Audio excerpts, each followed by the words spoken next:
এবং মেজরিটি আসন দখল করার পর স্বভাবতই তাদের প্রচেষ্টা ছিল পাকিস্তানের রাষ্ট্র ক্ষমতায় যাওয়ার জন্য।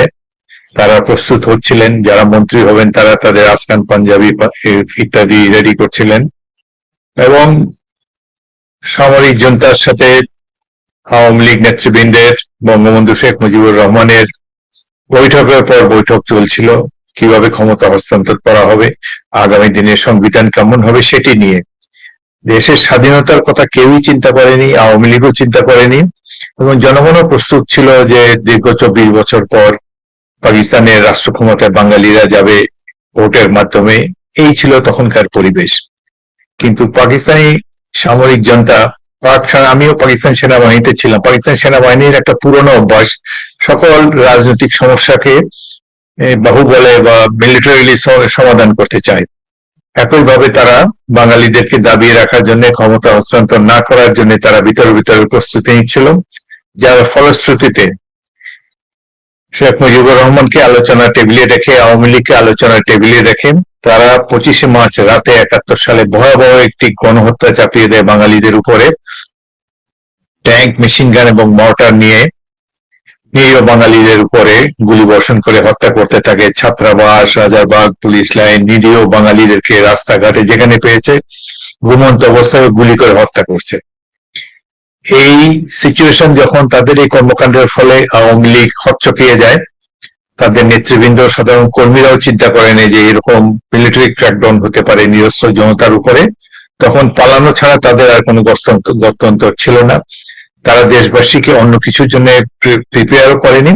সুতরাং প্রথম সুযোগেই নেতৃবৃন্দ দেশ ত্যাগ করলেন, পালিয়ে যেতে থাকলেন, এবং সাধারণ মানুষকে অরক্ষিত অবস্থায় রেখে তারা পালিয়ে গেলেন।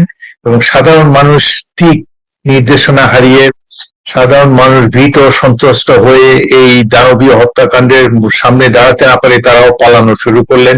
শহর অঞ্চলের মানুষ গ্রামের দিকে পালাতে থাকে, গ্রামের বাসিন্দারা গ্রামান্তরে যেতে থাকে। ভয়াবহ এক নারকীয় পরিস্থিতির সৃষ্টি হয়। এই সময় বাঙালি, তার মিলিটারি পাক জনতা ভেবেছিল যে এইভাবে বুটের তলায় দাবিয়ে রাখবে বাঙালিদেরকে, এই হত্যাযজ্ঞের ফলে এই মেশিন গানের সামনে অসহায় মানুষ আত্মসমর্পণ করবে। কিন্তু এমনই একটি সময়, এমনই এক ইতিহাসের এক ক্লান্তি লগ্নে জনগণের পক্ষ হয়ে মাঠে নামলেন সৈনিকেরা, এবং এই পাকিস্তানি বর্বর সামরিক বাহিনীর বিরুদ্ধে জনগণের আশা আকাঙ্ক্ষার প্রতিধ্বনি করে প্রতিরোধ সংগ্রামে লিপ্ত হলেন একজন সৈনিক। তার নেতৃত্বে ছিলেন একদল সৈনিক, তার নেতৃত্বে ছিলেন অষ্টম ইস্ট বেঙ্গলের উপ অধিনায়ক মেজর জিয়াউর রহমান। সে সময় বাংলাদেশে বিভিন্ন ক্যান্টনমেন্টে 5টি ইস্ট বেঙ্গল রেজিমেন্টের 5টি ব্যাটালিয়ন ছিল। ইস্ট বেঙ্গল রেজিমেন্টের সৈনিকেরা সবাই বাঙালি, এবং ব্যাটালিয়ন মানেই 800 সৈনিক। যশোর, জয়দেবপুর, কুমিল্লা, সৈয়দপুর এবং চট্টগ্রামে 5টি ইস্ট বেঙ্গল রেজিমেন্টের ব্যাটালিয়ন বিদ্রোহ করে মেজর জিয়াউর রহমানের নেতৃত্বে। আমি নিজেও বিদ্রোহ করি যশোর অঞ্চলে, যশোর ক্যান্টনমেন্টে আমি একমাত্র বিদ্রোহী অফিসার। 8 ঘন্টা ব্যাপী একটি যুদ্ধ হয় আমার ইউনিট প্রথম ইস্ট বেঙ্গলের সাথে পাঞ্জাবি সৈনিকদের। 8 ঘন্টা যুদ্ধের পর আমাদের গোলাগুলি ফুরিয়ে এলে আমরা ক্যান্টনমেন্ট থেকে বেরিয়ে আসি। বেরিয়ে এসে পাশের একটি গ্রামে প্রবেশ করে দেখলাম যে হাজার হাজার মানুষ দা, খন্তা, কুড়াল ইত্যাদি নিয়ে আল্লাহু আকবার, জয় বাংলা, বীর বাঙালি অস্ত্র ধরো, বাংলাদেশ স্বাধীন করে, এইসব স্লোগান দিয়ে আমাদের সৈনিকদেরকে বুকে জড়িয়ে নিচ্ছে এবং আমাকে বলছে স্যার অস্ত্র দেন, আমরা যুদ্ধ করব। 5টি ক্যান্টনমেন্টে একই দৃশ্যের অবতারণা হয়েছে। মেজর জিয়াউর রহমান 26শে মার্চ তারিখে যখনই তিনি ঢাকার ক্র্যাকডাউনের সংবাদ পেলেন, তখনই তিনি অষ্টম ইস্ট বেঙ্গলের সৈনিকদেরকে একত্রিত করে একটি ড্রামের উপরে দাঁড়িয়ে বক্তব্য দিলেন, আজ থেকে আমরা স্বাধীন, আমরা পাক বাহিনীর বিরুদ্ধে বিদ্রোহ করলাম এবং যুদ্ধ করে আমরা এই দেশকে শত্রুমুক্ত করব, এবং আজ থেকে আমরা বাংলাদেশ একটি স্বাধীন রাষ্ট্র। একইভাবে অন্যান্য ক্যান্টনমেন্টেও বাঙালি সৈনিকেরা বিদ্রোহ করে এবং এদের সাথে যোগ দেয় হাজার হাজার ছাত্ররা। এবং একটি কথা আমাকে বলতেই হচ্ছে, সেদিন যদি ইস্ট বেঙ্গল রেজিমেন্ট এবং ইপিআর এর সৈনিকরা আমরা বিদ্রোহ না করতাম, তাহলে মুক্তিযুদ্ধও হতো না, এই দেশ এখনো পাকিস্তানি থাকতো। কারণ এই দানবীয় শক্তিতে মোকাবেলা করা নিরস্ত্র নাগরিকদের পক্ষে সম্ভব নয়। পৃথিবীর পরাশক্তি সমূহ সবই তখন পাকিস্তানেরই পক্ষে ছিল। কেবলমাত্র আমরা জনগণকে সাথে নিয়ে সৈনিকদের নেতৃত্বে যে প্রতিরোধ যুদ্ধ শুরু করেছিলাম, এই যুদ্ধ দাবানলের মতো শহর থেকে গ্রামে ছড়িয়ে পড়ে। সাধারণ মানুষের শতভাগ সমর্থন আমরা পাই এবং এই প্রতিরোধ যুদ্ধের ফলেই বাঙালিরা আবার রুখে দাঁড়াতে পারে, সাহস পায় এবং সাধারণ জনগণ উপলব্ধি করে, হ্যাঁ, তাদের পক্ষে লড়ার মতো বাঙালি অস্ত্রধারী সৈনিকেরা এখনো জীবিত আছে। এবং 9 মাস ব্যাপী একটি প্রতিরোধ যুদ্ধে আমরা পাক বাহিনীকে পর্যুদস্ত করে স্বাধীনতা অর্জন করি এবং যার এই স্বাধীনতা যুদ্ধের সূচনা করেছিলেন মেজর জিয়াউর রহমানের সেই কালুরঘাট বেতার কেন্দ্রের সেই কালজয়ী ঐতিহাসিক ঘোষণার মাধ্যমে। এই হলো প্রকৃত চিত্র বাংলাদেশের মুক্তিযুদ্ধের। এবং এখানে যারা অংশগ্রহণকারী তারা কোনো রাজনৈতিক দলের সদস্য না, তারা অধিকাংশই সাধারণ মানুষ, গ্রামে গঞ্জে নিরীহ ছাত্র যুবক জনতা সৈনিকদের নেতৃত্বে যুদ্ধ করেছে। আমরা তাদেরকে 1-1.5 মাসের ট্রেনিং দিয়েছি, এক সময় ভারত তাদেরকে অস্ত্র দিয়েছে এবং আমরা তাদেরকে নিয়ে বীর বিক্রমে যুদ্ধ করে পাক বাহিনীকে পর্যুদস্ত করেছি। তো এবং এই সংগ্রামে মেজর জিয়াউর রহমান ঐতিহাসিক একটা দায়িত্ব পালন করেছেন। একটি প্রসঙ্গ আমি আনতে চাই, যে ধরেন রহমান যে বিষয়, সে বিষয়টি নিয়ে কথা বলবো। এবং আপনারা জানেন যে গতকাল শহীদ রাষ্ট্রপতি জিয়াউর রহমানের 43তম মৃত্যুবার্ষিকী পালিত হয়েছে। গত 15 বছর ধরে ক্ষমতাসীন দলের প্রধান থেকে শুরু করে সকল পর্যায়ে নেতাকর্মীরা জিয়াউর রহমানকে যতটুকু সম্ভব নিচু দেখানোর চেষ্টা করেছেন, ইতিহাসকে বিকৃত করে এই বীর মুক্তিযোদ্ধাকে মুক্তিযোদ্ধাই না এইভাবে তারা পোর্ট্রেট করার চেষ্টা করেছেন।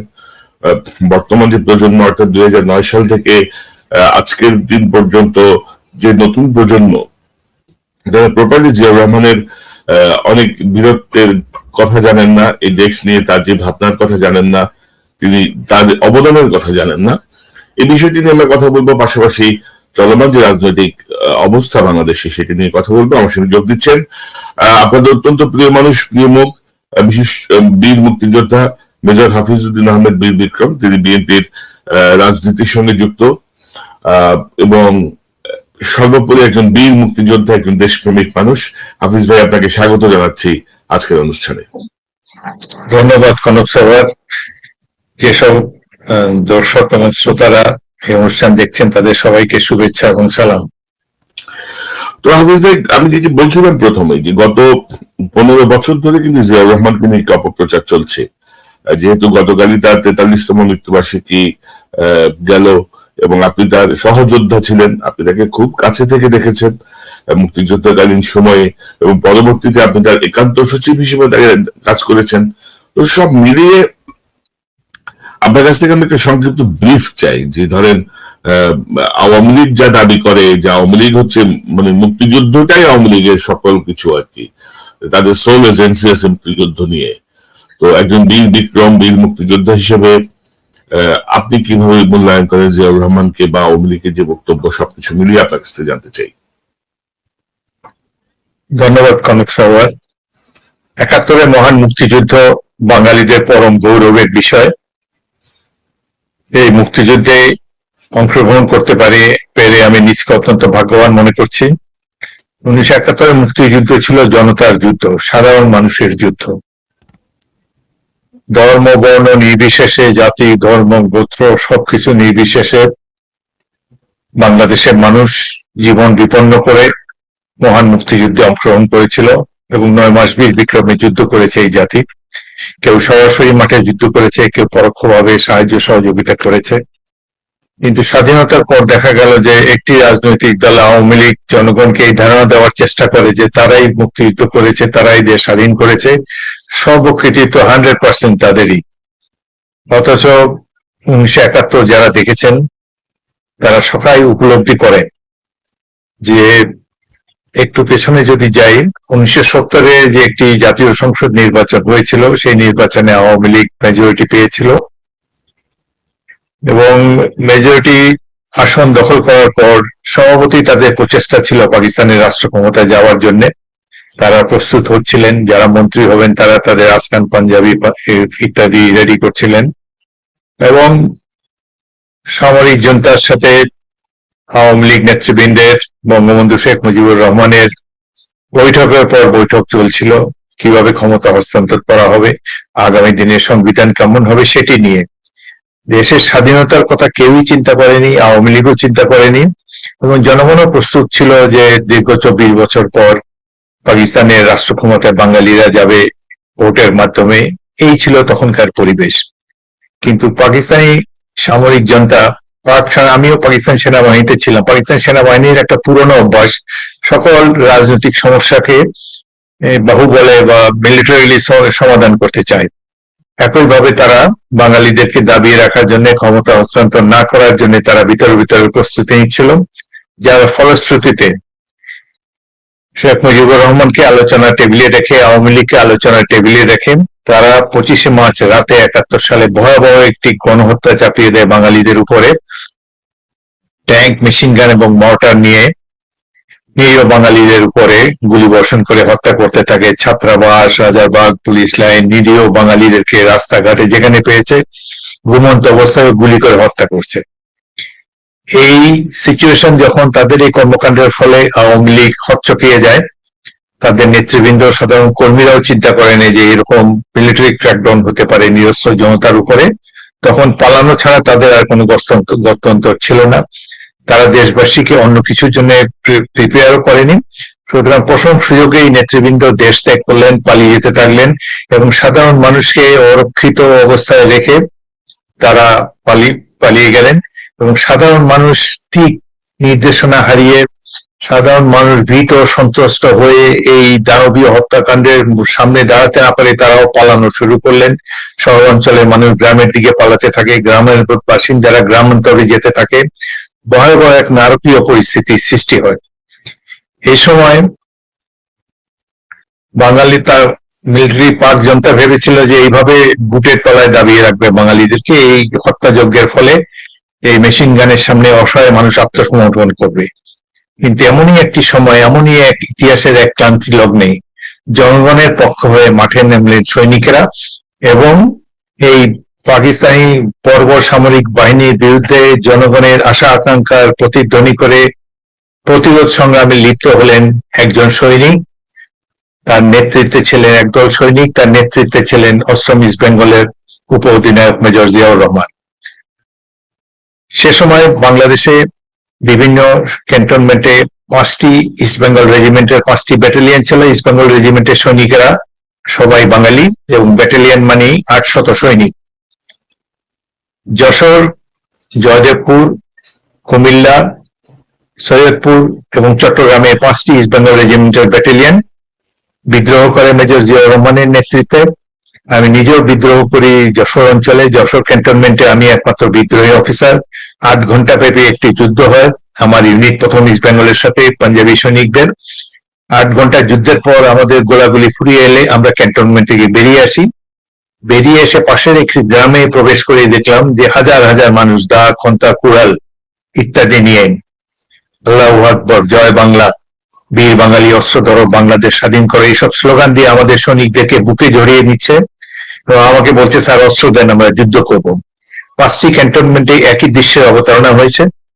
মেজর জিয়াউর রহমান 26শে মার্চ তারিখে যখনই তিনি ঢাকার ক্র্যাকডাউনের সংবাদ পেলেন, তখনই তিনি অষ্টম ইস্ট বেঙ্গলের সৈনিকদেরকে একত্রিত করে একটি ড্রামের উপরে দাঁড়িয়ে বক্তব্য দিলেন, আজ থেকে আমরা স্বাধীন, আমরা পাক বাহিনীর বিরুদ্ধে বিদ্রোহ করলাম এবং যুদ্ধ করে আমরা এই দেশকে শত্রুমুক্ত করব, এবং আজ থেকে আমরা বাংলাদেশ একটি স্বাধীন রাষ্ট্র।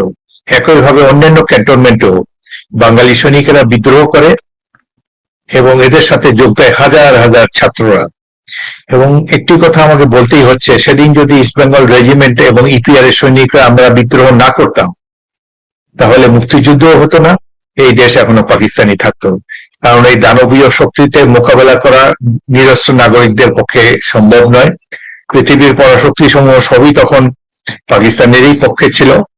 কেবলমাত্র আমরা জনগণকে সাথে নিয়ে সৈনিকদের নেতৃত্বে যে প্রতিরোধ যুদ্ধ শুরু করেছিলাম, এই যুদ্ধ দাবানলের মতো শহর থেকে গ্রামে ছড়িয়ে পড়ে। সাধারণ মানুষের শতভাগ সমর্থন আমরা পাই এবং এই প্রতিরোধ যুদ্ধের ফলেই বাঙালিরা আবার রুখে দাঁড়াতে পারে, সাহস পায় এবং সাধারণ জনগণ উপলব্ধি করে, হ্যাঁ, তাদের পক্ষে লড়ার মতো বাঙালি অস্ত্রধারী সৈনিকেরা এখনো জীবিত আছে এবং 9 মাস ব্যাপী একটি প্রতিরোধ যুদ্ধে আমরা পাক বাহিনীকে পর্যুদস্ত করে স্বাধীনতা অর্জন করি এবং যার এই স্বাধীনতা যুদ্ধের সূচনা করেছিলেন মেজর জিয়াউর রহমানের সেই কালুরঘাট বেতার কেন্দ্রের সেই কালজয়ী ঐতিহাসিক ঘোষণার মাধ্যমে। এই হলো প্রকৃত চিত্র বাংলাদেশের মুক্তিযুদ্ধের। এবং এখানে যারা অংশগ্রহণকারী তারা কোনো রাজনৈতিক দলের সদস্য না, তারা অধিকাংশই সাধারণ মানুষ, গ্রামে গঞ্জে নিরীহ ছাত্র যুবক জনতা সৈনিকদের নেতৃত্বে যুদ্ধ করেছে। আমরা তাদেরকে 1-1.5 মাসের ট্রেনিং দিয়েছি, এক সময় ভারত তাদেরকে অস্ত্র দিয়েছে এবং আমরা তাদেরকে নিয়ে বীর বিক্রমে যুদ্ধ করে পাক বাহিনীকে পর্যুদস্ত করেছি। তো এবং এই সংগ্রামে মেজর জিয়াউর রহমান ঐতিহাসিক একটা দায়িত্ব পালন করেছেন। একটি প্রসঙ্গ আমি আনতে চাই, যে ধরেন আমরা যদি এই যে তাজউদ্দিন আহমেদ সাহেবের মেয়ের লেখা বইগুলো পড়ি বা বিভিন্ন ইতিহাসের দলিল দেখি, যে শেখ মুজিবুর রহমান সেই মুহূর্তে ঠিক কোনো ঘোষণা দিতে চাননি এবং তিনি চাননি যে তাকে রাষ্ট্রদ্রোহিতায় ফাঁসানো হোক বা এমন কিছু আভাস আমরা পাই। তো জিয়াউর রহমান তো ধরেন অনেকটা যে তার যে অ্যাটিটিউড এবং তার যে ভূমিকা, যে কালুরঘাট বেতার কেন্দ্র থেকে যে ঘোষণা, সেই ঘোষণা যদি না আসতো আসলে মুক্তিযুদ্ধ হতো কিনা সেটাই আসলে একটি প্রশ্নের বিষয়। এবং জিয়াউর রহমান প্রথমে নিজে থেকে ঘোষণা দিলেন, পরে দ্বিতীয় ঘোষণায় তিনি শেখ মুজিবুর রহমানের নাম অন্তর্ভুক্ত করে ঘোষণা দিলেন। তো এটি তো ধরেন দেশের জন্য একটি পজিটিভ কাজ। আওয়ামী লীগের এটাকে পজিটিভলি না নিয়ে জিয়াউর রহমানের বিরুদ্ধে এত বিষোদ্গারের কারণটা কি? অর্থাৎ লক্ষ্য তো স্বাধীনতাই ছিল, সেখানে যদি একজন যদি অগ্রণী ভূমিকা পালন করে থাকে, তাকে কেন এত হেয় প্রতিপন্ন করার চেষ্টা? গত 43 বছর ধরে এই ধারা চলছে কিন্তু, এবং 15 বছরে আপনি দেখবেন যে এমনও বলা হচ্ছে যে তিনি ছিলেন পাকিস্তানের এজেন্ট, তিনি কিসের মুক্তিযোদ্ধা, তিনি যুদ্ধই করেন নাই, এমনও বলার চেষ্টা হয়েছে কিন্তু। তো আপনি বিশ্লেষণটা কিভাবে করবেন? ঠিকই বলেছেন। আওয়ামী লীগের সাধারণ সম্পাদক জনাব তাজউদ্দিন রাত 10টার দিকে শেখ মুজিবুর রহমানের কাছে গেলেন, গিয়ে বললেন যে পাক বাহিনীর অলরেডি শহরে মুভমেন্ট তারা শুরু করেছে, তাদের মতিগতি ভালো না, এই সময় স্বাধীনতা ঘোষণার জন্য প্রকৃষ্ট সময়, আপনি জাতির উদ্দেশ্যে দেশের স্বাধীনতা ঘোষণা করে একটি বক্তব্য দেন, আমি রেকর্ড করে নিচ্ছি। উনি টেপ রেকর্ডার নিয়েই সেখানে গিয়েছিলেন। তখন জনাব শেখ মুজিবুর রহমান বলেছেন যে এখন যদি আমি ঘোষণা দিই তাহলে আমি বিচ্ছিন্নতাবাদী হিসাবে চিহ্নিত হব এবং আমার বিরুদ্ধে পাক সরকার এটি ব্যবহার করবে, সেই জন্য তিনি কোনো ঘোষণা দেননি। অর্থাৎ এই দেশটা যে একটা স্বাধীন হতে পারে একটা মুক্তিযুদ্ধের মাধ্যমে, এটি তার চিন্তাই ছিল না। তারা ভোটের রাজনীতি করেন, জনগণ ভোট দিয়েছে রাষ্ট্র ক্ষমতায় যাওয়ার জন্য, তারা সেই লক্ষ্যেই উপনীত হচ্ছিলেন, সেই লক্ষ্যে দেন দরবার করে যাচ্ছেন। চট করে স্বাধীনতার ঘোষণা দিয়ে একটা বৈপ্লবিক পদক্ষেপ নেওয়া আওয়ামী লীগের মতো দলের পক্ষে বা তাদের নেতার পক্ষে সম্ভব ছিল না। তারা এই জন্য প্রস্তুত ছিলেন না। তারা মানসিকভাবেই ভোটের রাজনীতি করেছেন এবং জেনুইনলি ভোটের মাধ্যমে রাষ্ট্র ক্ষমতা যেতে চেয়েছিলেন। সুতরাং বোঝাই যাচ্ছে যে স্বাধীনতার চিন্তা ভাবনা নেতাদের মধ্যে ছিল না। এখন যখন দেখেছে যে দেশের স্বাধীনতার পর যখন দেখা গেল যে দেশবাসী বলিষ্ঠভাবে সহায়তা করেছে মুক্তিযোদ্ধাদেরকে এবং আপামর ছাত্র জনতা মুক্তিযুদ্ধে অংশগ্রহণ করেছে, তরুণরা যুবকরা অনেক সাহসিকতা প্রদর্শন করেছে এবং স্বাধীনতা যখন একটা অ্যাকসেপ্টেড ফ্যাক্ট হয়ে গেল, তখন তারা দেখলেন যে আমরা তো পিছিয়ে গেলাম, আমরা তো এই সংগ্রামে তেমন ভাবে অংশগ্রহণ করি নাই, এমনকি আগে চিন্তাও করি নাই। আমরা পিন্ডির রাষ্ট্র ক্ষমতা দখলের জন্য এতই ব্যস্ত ছিলাম যে তারা যে এই ধরনের বিক্রয় করতে পারে, আমাদের উপরে আক্রমণ হতে পারে, এটা তাদের চিন্তার বাইরে। সুতরাং তাদের যে চিন্তার চেতনা, চিন্তার যে দীনতা এবং তাদের যে কোনো প্ল্যান বি ছিল না, এটি বোঝাই যাচ্ছে সেই রাতে 10টায় সাধারণ সম্পাদক এবং আওয়ামী লীগ সভাপতি কথোপকথনের মাধ্যমে। যখন তারা স্বাধীনতা পরে দেখলেন যে তারা তো পিছিয়ে গিয়েছেন, স্বাধীনতা যুদ্ধের সবচেয়ে চূড়ান্ত পর্ব যেখানে জীবন দিতে হয়, সশস্ত্র সংগ্রাম, সেই সশস্ত্র সংগ্রামে আওয়ামী লীগের কোনো অংশগ্রহণ ছিল না। এতে অংশগ্রহণ করেছে ইস্ট বেঙ্গল রেজিমেন্টের বাঙালি সৈনিকেরা, ইপিআর এর সৈনিকেরা এবং ছাত্র যুবকেরা, যারা কোনো রাজনৈতিক দলের মতাদর্শে দীক্ষিত নয় অধিকাংশই। সুতরাং তারা দেখলো যে এই ধরনের একটা বিরাট মুক্তিযুদ্ধ হয়ে গেল, তাদের কোনো অবদান নাই, এটিতে অংশগ্রহণ করার যে তারা যেহেতু অংশগ্রহণ করতে পারেনি, তারা একটা হীনমন্যতা বোধে আক্রান্ত হলো এবং সেই দুঃসময়ে তারা যে সাহসী দেখাতে পারেনি, সেই সাহসটি একজন সৈনিক মেজর জিয়াউর রহমান দেখিয়েছেন। এই কারণেই তারা জিয়াউর রহমানের উপর ফরকস্ত। জিয়াউর রহমানের নাম শুনলেই তাদের গায়ে জ্বালা ধরে। স্বাধীনতা ঘোষণা তারা দেন নাই, তাদের নেতাও দেন নাই। একজন সৈনিক এই স্বাধীনতার ঘোষণা দিয়ে দেশবাসীর কাছে ব্যাপকভাবে অভিনন্দিত এবং জনপ্রিয়তা অর্জন করলেন, এটি তাদের স্বচ্ছচান। এটি বাংলাদেশের রাজনৈতিক অধিকাংশ রাজনৈতিক নেতাদেরই মনমানসিকতা এরকমই। বিশেষ করে এই দল আওয়ামী লীগ, তারা স্বাধীনতার সোল এজেন্সি দাবি করে, কিন্তু যুদ্ধের চূড়ান্ত পর্যায়ে যেখানে জীবন দিয়ে দেশপ্রেমের পরীক্ষা দিতে হয় সেখানে তারা ব্যর্থ। এই জন্য সার্থক সফল জিয়াউর রহমান এবং সকল মুক্তিযুদ্ধকে রণাঙ্গনের যোদ্ধাদেরকে হেয় করার জন্য তারা জিয়াউর রহমানের বিরুদ্ধে ক্রমাগত বিষোদ্গার করে যাচ্ছে। তারা বলছে জিয়াউর রহমান আইএসআই এজেন্ট। আমি তো নিজেই সাক্ষী, রণাঙ্গনে আমি জেড ফোর্সের একজন জিয়াউর রহমানের অধীনস্থ সেনা কর্মকর্তা ছিলাম। অনেক যুদ্ধে জিয়াউর রহমান একমাত্র সেক্টর কমান্ডার যিনি সামনের সারি সৈনিকদের সাথে কাঁধে কাঁধ মিলিয়ে যুদ্ধ করেছেন।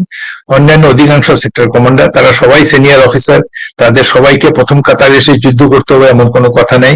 তবে অধিকাংশ সেক্টর কমান্ডার প্রায় সবাই ভারতের অভ্যন্তরে তাদের হেডকোয়ার্টার রেখেছিলেন। একমাত্র জিয়াউর রহমান সীমান্ত অতিক্রম করে আমাদের মতো সম্মুখ সারি যোদ্ধাদের সাথে কাঁধে কাঁধ মিলিয়ে যুদ্ধ করেছেন, আমাদের সাথে বাংকারে ছিলেন যুদ্ধের শেষ পর্যায়ে। এটি তা না করলেও চলতো। এই যিনি নিজেকে মৃত্যুর সাথে পাঞ্জা লড়েছেন আমাদের সহকর্মী হিসাবে, আমাদের সহযোদ্ধা হিসাবে, যিনি নিজে জীবন বিপন্ন করেছেন, তিনি কিভাবে আইএসআই এজেন্ট হন? আইএসআই এজেন্টও নিশ্চয়ই শত্রু বুলেটের সামনে বুক পেতে দেবে না বা শত্রু গোলাগুলির আওতার মধ্যে নিজেকে আনবে না। সুতরাং এটি আওয়ামী লীগের চিরাচরিত মানসিকতা। আর বাঙালির যদি পরশ্রী কাতরতার কথা বলেন, এটিরও প্রমাণ হলো এইভাবে একজন মহান নেতাকে অভিনন্দিত না করে তার বিরুদ্ধে এই ধরনের অপবাদ দেওয়া হচ্ছে। এবং স্বাধীনতার পর তার এই যে সাহসিকতার সাথে যুদ্ধ শুরু করা, স্বাধীনতার ঘোষণা দেওয়া, এর জন্য পুরস্কৃত না করে তাকে সুপারসিড করা হয়েছে। তার জুনিয়রকে প্রথম সেনাবাহিনী প্রদান করা হয়েছে। জেনারেল সফরুল্লাহ তার জুনিয়র ছিলেন, কিন্তু তাকে জিয়াউর রহমানকে টপকে তাকে সেনা প্রদান করা হয়েছিল। সুতরাং জিয়াউর রহমানের বিনা দোষে তিনি তাদের এই প্রচারণার শিকার হলেন। ধরেন আমি যতটুকু মানে ইতিহাস পড়াশোনা করেছি বা বোঝার চেষ্টা করেছি, আমি দেখেছি যে জিয়াউর রহমান কিন্তু ধরেন কোনো কিছুই যে প্রি প্ল্যান্ড ওয়েতে এসছে তা কিন্তু না। মানে ধরেন যে সময়ের প্রয়োজনে তিনি দাঁড়িয়েছেন। ঐশ্বরিক সাহায্য ছিল। আপনি 25শে স্বাধীনতার ঘোষণা থেকে যদি শুরু করেন, পরবর্তীতে 7ই নভেম্বর বা সবই কিন্তু ঘটনার প্রবাহ তাকে সামনে নিয়ে এসছে। এবং তিনি যখন ক্ষমতার শীর্ষবিন্দুতে এবং দেশ শাসনও করলেন, তার বিরুদ্ধে কিন্তু কোনো ধরনের কোনো দুর্নীতি বা কোনো ধরনের কোনো অ্যালিগেশন পাওয়া যায় নাই। বরঞ্চ গত 43 বছরের অপপ্রচারের পরেও জিয়াউর রহমান সম্পর্কে বাংলাদেশের সাধারণ মানুষের, যারা এখনো ধরে জিয়াউর রহমানকে যারা দেখেছেন, তার শাসনকাল দেখেছেন, তাদের তো বটেই, তাদের কাছ থেকে শুনে শুনে মানে তার যে জনপ্রিয়তা তাতে কোনো ঘাটতি আসেনি। তো একজন বীর মুক্তিযোদ্ধা হিসেবে এই যে 52 বছর পরে এই বাংলাদেশ আপনি কিভাবে মূল্যায়ন করেন, কিভাবে দেখেন? যে স্বপ্ন নিয়ে আপনি মুক্তিযুদ্ধে গিয়েছিলেন, 52 বছর পরে এসে দেখা যাচ্ছে যে আমাদের সেনাপ্রধানও চোর, আইজিপিও চোর। সেনাপ্রধানকে সার্টিফাই করছে আমেরিকা যে তিনি কিভাবে দুর্নীতি করেছেন, কিভাবে ক্ষমতার অপব্যবহার করে মানবাধিকার লঙ্ঘন করেছেন। আইজিপি তো দেখা যাচ্ছে যে শত শত বিঘা জমির মালিক বা সবকিছু। তো এই মুক্তিযুদ্ধের এই জায়গাটা মানে একজন মুক্তিযোদ্ধা হিসেবে আপনার ফিলিংস কি? আপনি কিভাবে দেখেন বর্তমান সময়টাকে? 71 মুক্তিযুদ্ধ আমাদের জন্য অত্যন্ত গৌরবের। দেশবাসী, বিশেষ করে তরুণ সমাজ, ছাত্র সমাজ অনেক আশা উদ্দীপনা বুকে ধারণ করে জীবন বিপন্ন করে যুদ্ধ করেছে। মুক্তিযুদ্ধের লক্ষ্য ছিল এমন একটি সমাজ প্রতিষ্ঠা যেখানে সামাজিক সুবিচার, সাম্য, মানবিক মর্যাদাবোধ থাকবে এবং আমরা আর পরের কলোনি হয়ে আর থাকতে চাই না। সাধারণ মানুষের মৌলিক অধিকার সমূহ ফিরে পাবো, এই সব লক্ষ্য ধারণ করে আমরা যুদ্ধে অংশগ্রহণ করেছিলাম। এবং অসংখ্য বীর যোদ্ধারা জীবন বিপন্ন করে যুদ্ধ করেছে, তাদের অনেকেই আত্মাহুতি দিয়েছে, সশস্ত্র সংগ্রামে জীবন দিয়েছে এই লক্ষ্য ধারণ করে যে আমরা একটি সমৃদ্ধ বাংলাদেশ পাবো স্বাধীন দেশ হিসাবে, এবং সেখানে মানবিক মর্যাদা থাকবে, গণতন্ত্র থাকবে, মানুষের অধিকার নিশ্চিত করা হবে, কিন্তু স্বাধীনতার অব্যবহিত পরেই আমরা লক্ষ্য করলাম যে আমাদের সেই স্বপ্ন ক্রমেই ম্রিয়মাণ হয়ে যাচ্ছে। আর এত বছর পর বলতে আমার কোনো দ্বিধা নেই যে এই লক্ষ্য ধারণ করে যে স্বপ্ন বুকে নিয়ে আমরা যুদ্ধ করেছিলাম তার অধিকাংশই বাস্তবায়িত হয়নি। এবং প্রধান লক্ষ্য যে এই ৭১ মুক্তিযুদ্ধ ছিল গণতন্ত্র প্রতিষ্ঠার যুদ্ধ। যেহেতু পাকিস্তানি সামরিক জনতা পাকিস্তানে কখনো গণতন্ত্রকে বিকশিত হতে দেয়নি, সংখ্যাগরিষ্ঠ পূর্ব পাকিস্তানের জনগণের মৌলিক অধিকার কখনো তারা নিশ্চিত করেনি, আমাদের ভোটারও কোনো মূল্য ছিল না, গণতন্ত্র সম্পূর্ণ অনুপস্থিত ছিল। গণতন্ত্র প্রতিষ্ঠার জন্যই আমরা সবাই যুদ্ধ করেছিলাম যে ভোটের মাধ্যমেই কারা রাষ্ট্র ক্ষমতায় যাবে সেটা নির্ধারিত হবে। কিন্তু পাক বাহিনী যে গণতন্ত্রকে বুটের তলায় দাবিয়ে রেখেছিল, আজ এত বছর পর দেখতে পাচ্ছি যে সেই একই অবস্থায় আমরা রেখেছি। স্বাধীন দেশে আমরা কল্পনা করি নেই প্রথম 1972 সালে এবং 1973 সালে ঢাকা বিশ্ববিদ্যালয়ের ডাকসু নির্বাচনে ব্যালট বাক্স হাইজ্যাক করলো সরকারি দলের আওয়ামী লীগের ছাত্র সংগঠন। 73-এ যে জাতীয় সংসদ নির্বাচন হয়েছিল সেখানে অনেক ক্যান্ডিডেট তারা প্রতিদ্বন্দ্বীকে হাইজ্যাক করে লুকিয়ে রেখেছে, গুম করেছে, যার ফলে অনেকেই বিনা প্রতিদ্বন্দ্বিতায় নির্বাচিত হয়েছে। নির্বাচন নামে একটি প্রহসন 1973 সালে জাতীয় সংসদে দেশ